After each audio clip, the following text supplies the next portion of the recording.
Okay, I have an old morning coffee when I talk about the day that changed the course of my life forever.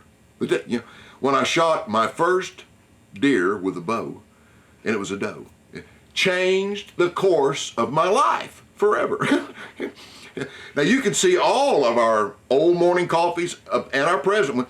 You can see them all on our streaming channel, Roger Ragland channel. I highly recommend you go on there. There are a lot of great stories, a lot of information.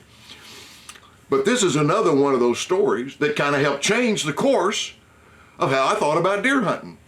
This day changed my thinking on deer hunting. Now, I've said this, king of hunting public land, king. And usually about 6 hours, if it was within 6 hours of Tulsa, I'm going. In Oklahoma, Missouri, Mark Twain National Forest, Missouri, Arkansas, White Rock National Forest in Arkansas, Mississippi, Holly Springs National Forest, northern Mississippi.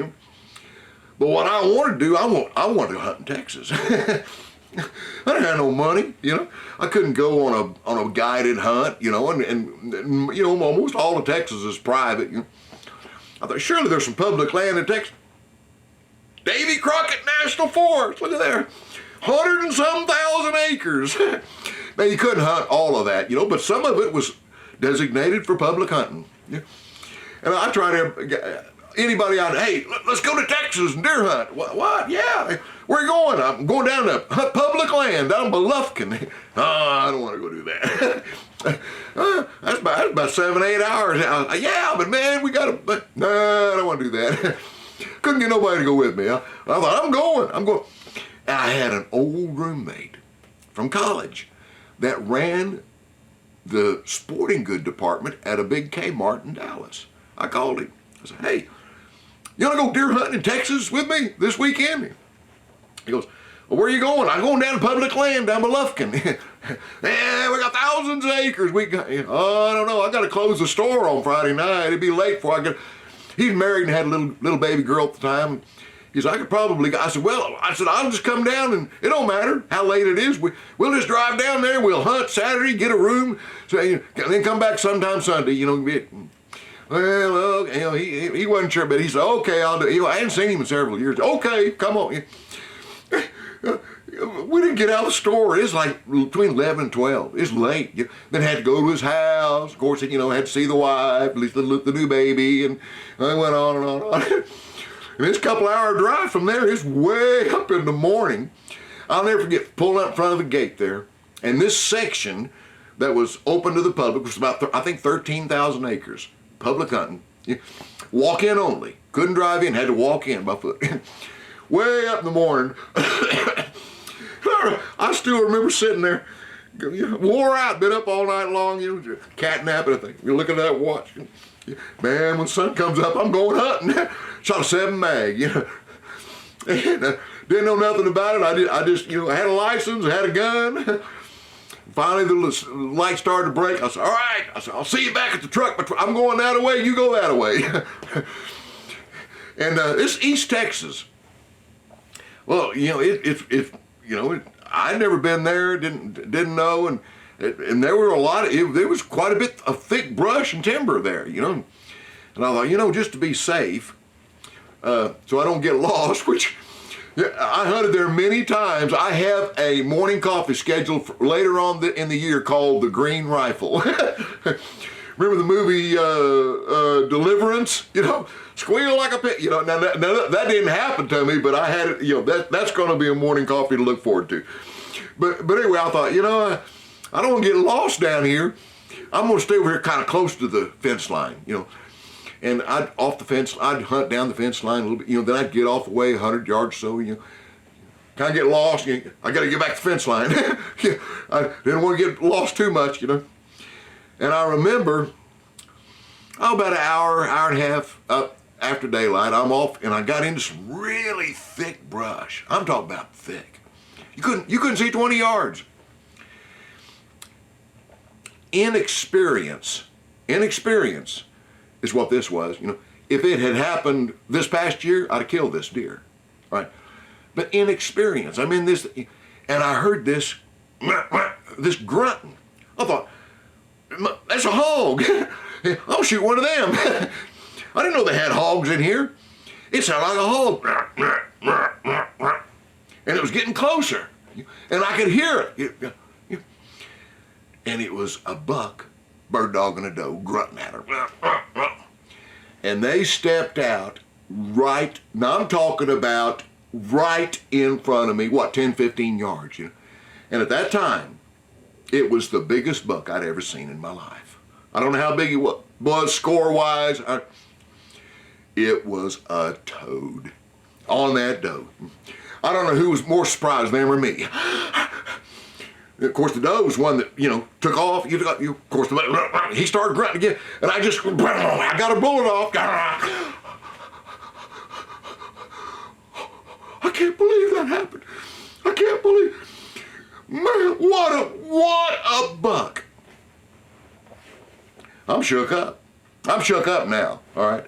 Jim, look, it didn't hit him, no blood. Oh my. I thought, I got to get back to the fence line. I thought, I don't want to get lost. I get back over the fence line. And I thought, I cannot believe what just happened. I can't believe. And I'm walking kind of down, staying close to the fence line. I'm really literally right on the fence line. And I heard this, hey, you. Of course, in Texas, you're not required to wear blaze orange. And and sitting over on the other side of the fence, underneath the tree, was a hunter. He goes, you, buddy, you. I never said a word. He said, you make sure you stay on that side of the fence. This is private land, and I'm hunting a giant buck. Are we clear? I remember I just kind of nodded my head. I never opened my mouth, which is the best thing to do when you confront somebody that's carrying a high-powered rifle. If they start talking about your mama, just agree and get out of there. And he was kind of terse with me, I mean, I didn't have any intentions of crossing the fence, I just stayed on the fence line, got on, but I didn't go very far. And I thought, you know what? That giant buck he's talking about, he's hunting a giant buck. He was right in front of me 10 minutes earlier at 10 yards. That had to be the buck. It had to be. One like this.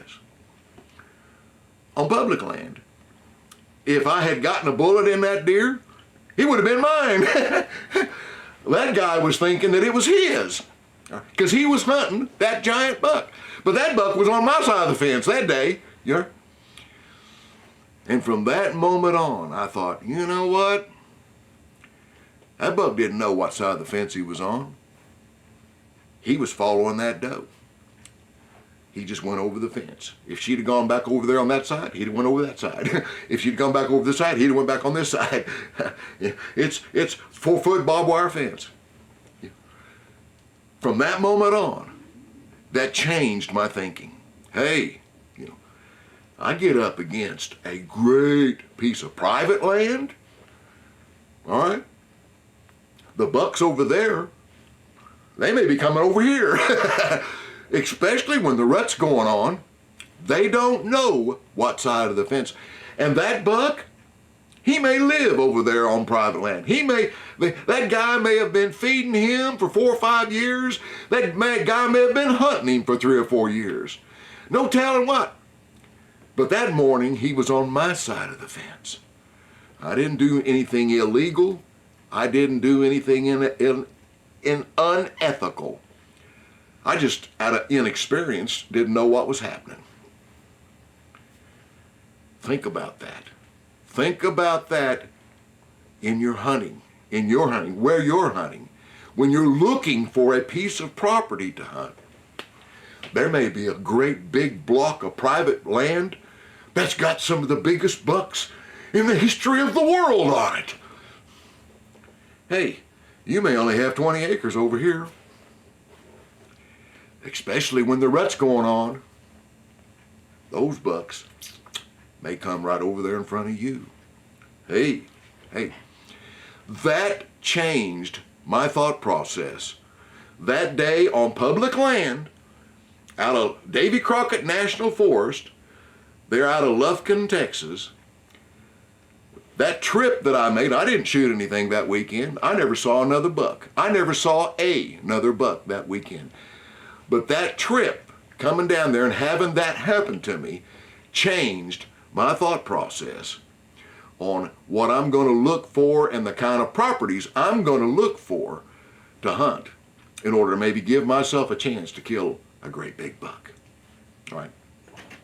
In our next morning coffee, I'm going to talk about one of the legends in the outdoor industry, a story that he relayed to me along the same lines, only the coin is flipped. He was the one on public land. Going to be a great story in our next morning coffee.